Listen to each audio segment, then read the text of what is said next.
네, 반갑습니다. 조코피TV 조현일입니다. 오늘 늦잠을 좀 자라 했는데 새벽에 버디 힐드의 골든스테이트 행이 확정이 됐습니다. 그동안 소문만 무성했었고 그리고 또 약간은 라우리 마카넨의 트레이드 루머에 살짝 좀 가린감이 있지 않나 이런 생각을 했는데 결국에는 당초 루머대로 버디 힐드가 워리어스 유니폼을 입게 됐습니다. 자, 버디 힐드의 골든스테이트 행 이렇게 보면 살짝 케빈 루니 같기도 한데 버디 힐드는 리그 최고의 슈터죠. 그리고 아직까지도 나이가 30살 초반이기 때문에 충분히 많은 돈을 받지 않을까 생각을 했는데 굉장히 몸값을 깎고 골든스테이트 워리어스로 향했습니다. 자, 버디 힐드는 총 4년 계약을 맺었는데요. 첫 두 해는 도합 18미를 보장했습니다. 그러니까 첫 두 해는 18미를 보장한다고 하더라도 $10,000,000가 안 되는 거죠. 평균 몸값이 $900만, 9밀이고 그 다음에 3년차 때는 3밀을 부분 보장을 합니다. 그리고 4년은 비보장 그리고 플레이 옵션이니까 굉장히 팀 친화적인 그런 계약이라 볼 수가 있겠죠. 첫 2년 동안만 쓴다고 하더라도 스테픈 거리의 계약 기간과 똑같습니다. 지금 골든스테이트 워리어스가 어쨌든 셀러리의 디자인을 스테픈 거리의 현 계약이 끝나는 시점으로 맞추고 있거든요. 그렇기 때문에 사실상 2년 계약이다라고 보셔도 될 것 같아요. 자, 그래서 내용을 살펴보면 워리어스가 버디 힐드를 받는 조건으로 필라델피아는 TP 트레이디드 플레이 익셉션과 2031년 2라운드 픽을 필라델피아가 소유하게 됩니다. 자, 이렇게 됨으로써 버디 힐드는 굉장히 염가의 골든스테이트 워리어스와 계약을 맺은 셈이고 골든스테이트 워리어스는 지금 2차 에이프런 아래쪽으로 내려오면서 그리고 전체적인 페이로를 줄이면서도 상당히 쏠쏠한 보강을 한 셈이죠. 자, 그래서 스플래시 브라더스, 클라이 탐슨과 스테픈 커리, 자, 이 두 명의 또 다른 축인 탐슨이 떠난 대신에 리그 최고의 3점 슈터인 버디 힐드를 지금 이 계약 내용에서 보듯이 상당히 염가 그리고 팀 친화적인 그런 계약 구조로 데려왔다라고 정리할 수 있겠습니다. 자, 이로써 골든스테이트 워리어스는 뉴 스플래시 형제, 새로운 스플래시 브라더스가 탄생을 했습니다. 자, 지금 스탯 뮤즈에서 저희가 발췌를 해왔는데 통산 평균 3점 성공 개수를 보시면 스테픈 커리가 3.9개로서 단연 1위고요. 2위가 클레이 탐슨과 데미안 릴라드입니다. 통산 3위가 누구냐? 4위겠죠. 버디 힐드입니다. 자, 이거 어마어마한 거죠. 커리가 3.9개, 탐슨 릴라드가 3.1개, 그리고 4위가 힐드니까 통산을 놓고 봤을 때 NBA 역사상 가장 뛰어난 3점 슈터 가운데 하나다. 탑5 안에 든다. 이렇게 또 말씀을 드릴 수 있겠습니다. 자, 2020년대 들어서 3점을 1000개 이상 넣은 선수는 스테픈 커리 그리고 버디 힐드가 전부입니다. 그리고 2017년 이후로 봐도, 그러니까 범위를 좀 늘려도 버디 힐드가 스테픈 커리 다음으로 3점을 많이 넣었어요. 그래서 클레이 탐슨도 아니고 데미안 릴라드도 아니고 제임스 하든도 아니에요. 그만큼 이 버디 힐드가 엄청나게 3점을 많이 집어넣는 아주 양질의 슈터다라고 볼 수가 있겠죠. 자, 그리고 버디 힐드는 잘 다치지도 않는데 그 덕분에 다치지 않고 3점을 잘 넣으니 지난 6시즌 연속 200개 이상의 3점을 넣었습니다. 그러니까 얼마나 꾸준한 슈터인지를 우리가 알 수 있는 거죠. 자, 그렇다면 떠난 탐슨과 들어온 힐드의 통산 3점 성공률 한번 볼까요? 자, 버디 힐드는 통산 3점 성공률이 40%, 탐슨은 통산 3점 성공률이 41.3%. 둘 다 어마어마한 슈터입니다. 그래서 클레이 탐슨보다는 3점 성공률이 떨어지지만 최근에 3점 성공률이나 그리고 3점을 던지는 과정, 슛 셀렉션 등등을 놓고 봤을 때는 최근 2, 3년만 놓고 봤을 때 버디 힐드가 클레이 탐슨에 밀릴 이유는 하나도 없다는 거죠. 그래서 클레이 탐슨이 떠난 빈자리를 버디 힐드로 메운 거는 저는 100% 잘했다. 이보다 더 나은 선택은 없다라고 생각이 들 만큼 완벽한 대체제 보완이다 라고 저는 생각을 합니다. 자, 그렇다면 버디 힐드의 영입은 워리어스와 어떤 핏으로 연결이 될까요? 저는 이미 워리어스와 합이 좋을 수밖에 없다고 생각을 합니다.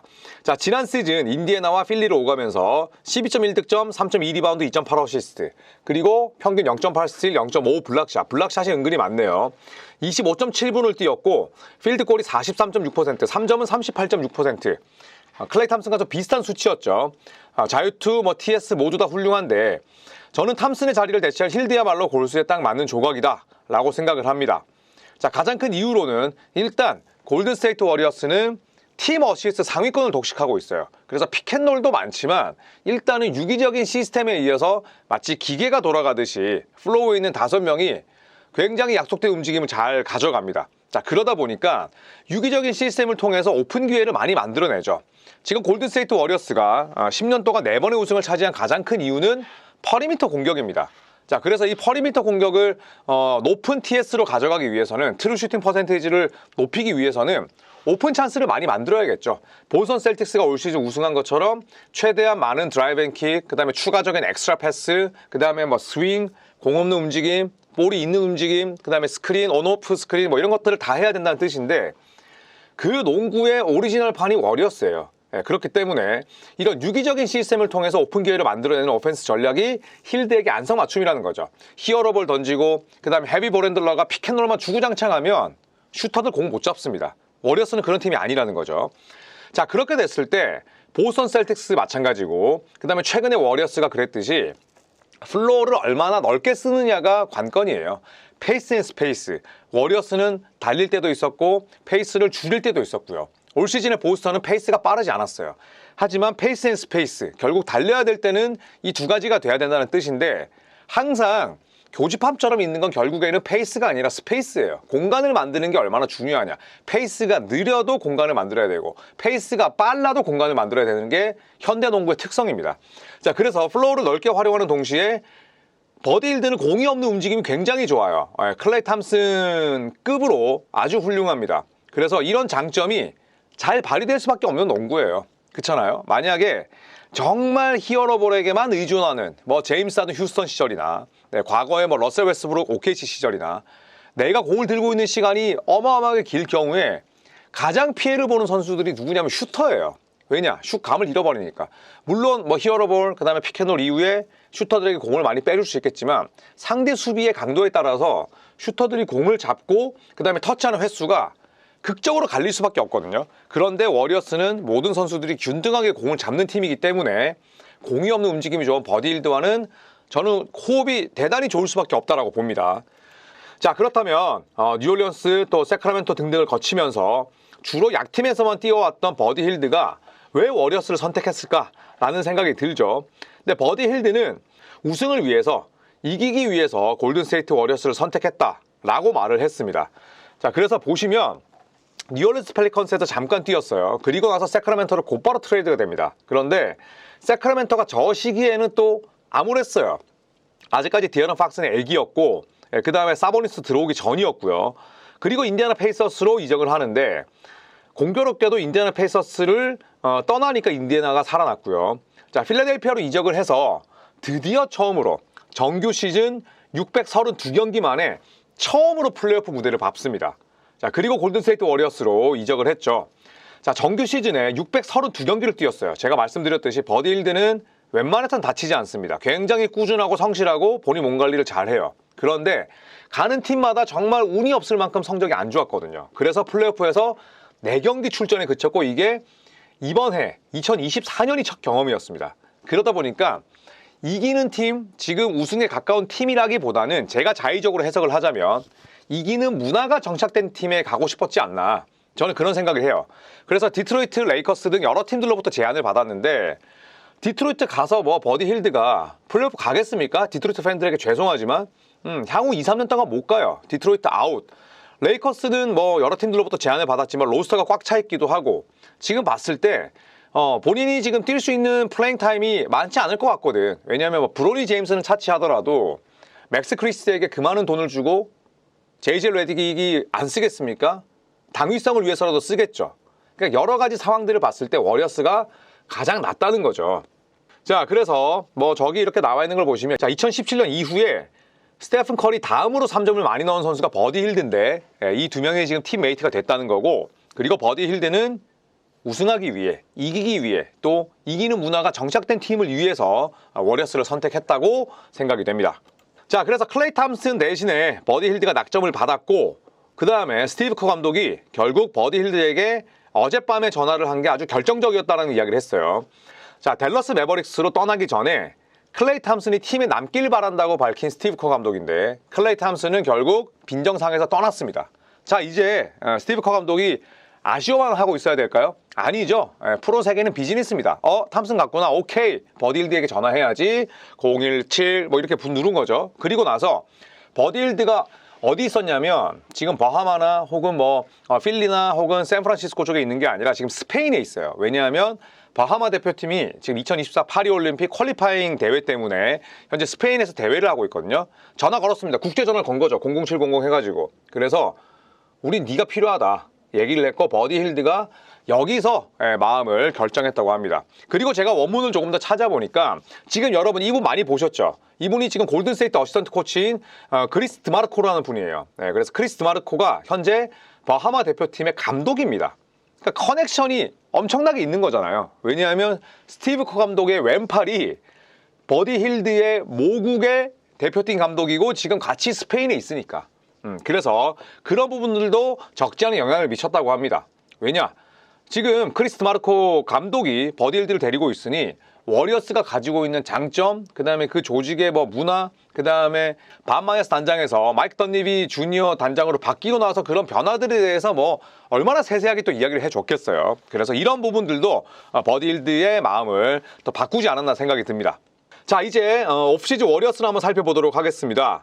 자, 스테픈 커리, 브랜든 포젬스키, 앤드루 위긴스, 조나단 쿠민과 드레먼드 그린으로 베스트 5가 구성이 될 것 같고요.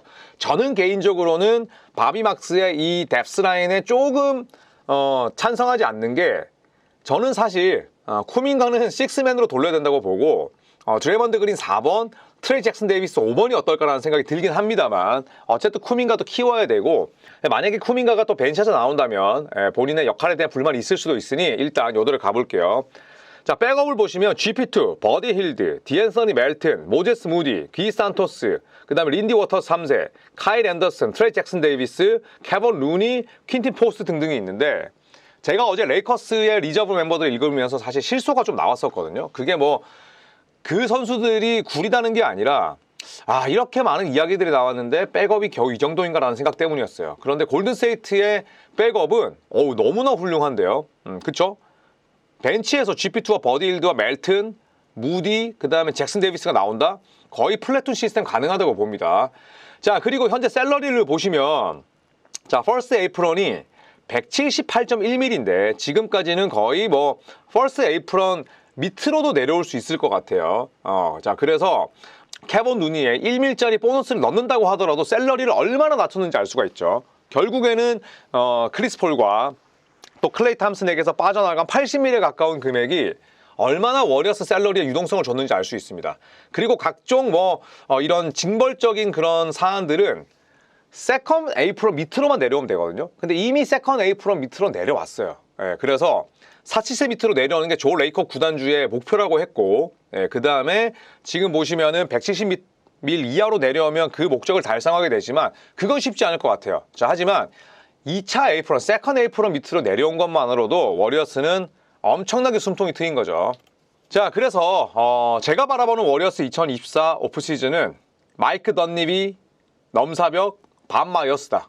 반 마이어스의 지난 10년의 행보를 제가 모두 무시하는 건 아닌데 저는 반 마이어스의 마지막 2, 3년은 좋지 않았다고 생각을 하거든요. 왜냐하면 냉철한 비즈니스 마인드도 없었고 이도저도 아닌 행보들이 저는 많았다고 봐요. 그래서 지금 이 로스터를 만들어 놓은 마이크 던니비 주니어 단장이 확실히 좀 총기가 있고 1980년생이에요. 저랑 동갑인데 반 마이어스 단장은 아무래도 커리, 그린, 탐슨 이 세 명을 직접 또 키운 인물이고 그 다음에 이 세 명의 의견에 어느 정도는 좀 끌려갈 수밖에 없었던, 그러니까 내가 주체적인 사고를 정말 많이 가져가기가 어려운 상황인 것도 사실이긴 했어요. 자, 하지만 마이크 던니비 주니어는 신인 담장이고 그 다음에 본인의 커리어를 위해서라도 지금 무언가 용단을 내려야 되는 시점이었어요. 그런데 끝까지 클레이 탐슨과 협상 테이블에서도 냉철함을 유지하고 지금 보시면 크리스 폴 1985년생 보장해주지 않았습니다. 갖고 클레이 탐슨 1990년생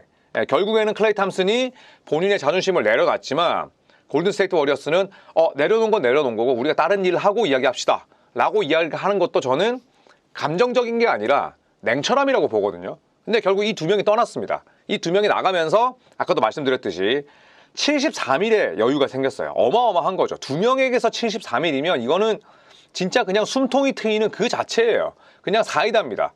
그래서 이 두 명이 떠나면서 결국에는 92년생의 버디 힐드, 커리보다 4살 어리죠. 카일 앤더슨 1993년생, 버디 힐드와도 동년배입니다. 그리고 카일 앤더슨도 3년 계약 맺었지만 마지막 해는 팀 옵션이에요. 그렇기 때문에 카일 앤더슨 같은 경우에도 결국 버디 힐드, 스테픈 커리와 계약이 비슷하게 끝난다는 거죠. 그리고 디앤서니 멜튼. 사실 뭐 외모 자체를 보면 베테랑 같은데 어려요. 1998년생입니다. 98년생이면 테이텀, 그 다음에 말링 몽크와 동갑이에요. 아직까지도 무지막지하게 젊습니다.